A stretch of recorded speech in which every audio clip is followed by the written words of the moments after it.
today's gospel, I don't know about Father Jerry, his pronunciation is probably better than mine, but this is the gospel reading that all priests fear because they have to pronounce all of these Jewish names. So, and they try to transliterate those names into Greek, but that doesn't help either. So the question becomes, and it's a fairly long gospel reading, and in fact in Orthros, it's repeated again. Or I should say it's repeated in liturgy. It starts in Orthros and repeated in liturgy. So the question is, why have this in here? Now, to us today, it would seem very, very important, right? Because, 23andMe and Ancestry.com and all that, this is exactly what we want to do today. We want to find out who we came from and what's our ancestry and who's in our ancestry. And most of the time, people have this idea that they're going to do this ancestry and discover that they're related to the King of England, or they're related to George Washington, or some really beautiful thing. And there was even a television program that looked at it took like stars, and it would look at their genealogy and then tell about where they came from. Oftentimes, the story was not good. So there turned out that there were criminals, and there were rogues, and there was murderers, and there were thieves in the background. All right? So here in this genealogy, we have something very interesting. Because if the gospel writers are trying to paint a picture of Jesus having descended from this great royalty and now coming on this white steed and he's going to save Jerusalem, well, this was not the genealogy to use. Because unfortunately, the genealogy is complete and it has some rogues in it. We notice a little bit of a difference between the genealogy that's given today in Matthew and the genealogy that's given in Luke. And that's because we're talking about two different audiences, right? Matthew is writing to a Jewish audience. So he is going to now say more about his human origin because the Jews want to trace, genealogy is important to them. And they want to understand that as the Messiah, the Moshiach, is supposed to come now from the lineage of David, that's what they want to hear. And this is now what Matthew provides for them. Luke's audience, on the other hand, is a much more Gentile audience. So they're not as concerned about the genealogy as they are about who is this person of Jesus Christ.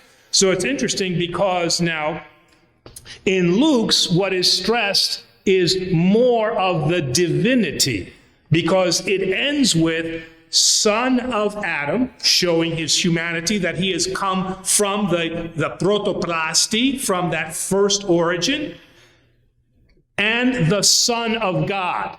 And it identifies then his divinity. So we're talking now to two different audiences, all right? But in either case, this genealogy is given to us for us to understand now the incarnation. So it is Jesus that is coming, born of woman, as St. Paul would say, all right? Through a lineage that is traceable back now to David. But at the same time now, somebody that is born for our salvation has been incarnate, God incarnate here. And this is why Luke says then, Son of God. All right? Now, the other thing to notice is that this lineage that is offered is full of righteous, unrighteous, pious, not so pious, good, not so good. So if this is a story that is trying to convince people that Jesus' line is pure blue blood, then this is not what we have at all. And the probably one of the better examples there is the women that were listed in his genealogy. And we have some very, very tough women. We have Thamar, right, who disguised herself now as a prostitute and comes back now and then receives then from the king, receives then the ring, and then exposes what was then the plot to destroy Israel. We have Bathsheba, who is now the husband of Uriah. I can never think of that name without thinking of that 1970s rock band Uriah Heep. So when I found out that that was actually in the Bible, I was really amazed by that.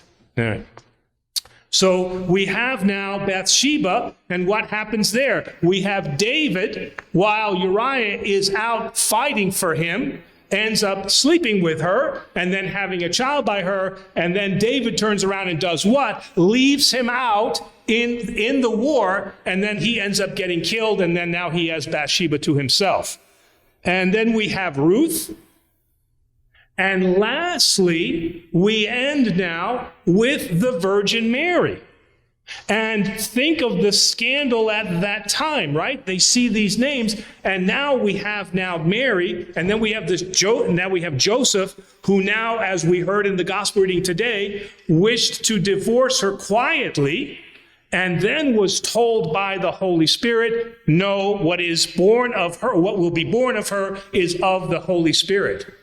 And so in this genealogy, what we have is we have a God who is personal and speaks to us. And that now Jesus is obviously perfect, but the lineage that he has is our lineage. If we look back at our families, we will find good elements. We will find not so good elements, and we will find elements that we really wish were forgotten. All right? So all of us who have done genealogy have discovered this. So why should now Jesus' lineage be any different? This human lineage, because we've seen throughout the Old Testament that God's people keep on turning away from him, and they do those things that are not righteous in his sight. And so this gospel reading, through all of the names, speaks to us and says, you who have families that are not pure can enter into the kingdom of heaven and can now be awarded salvation, because you are just like this genealogy here. And that's the beauty now of reading this, is to understand that we who are here can truly partake and share not only in the message of salvation, but also that we together as human beings, as humankind, have been the same people since from Adam until the present time right now. And so that's a beautiful thing for us to recognize, that our salvation now is given to us as we are in this fallen state.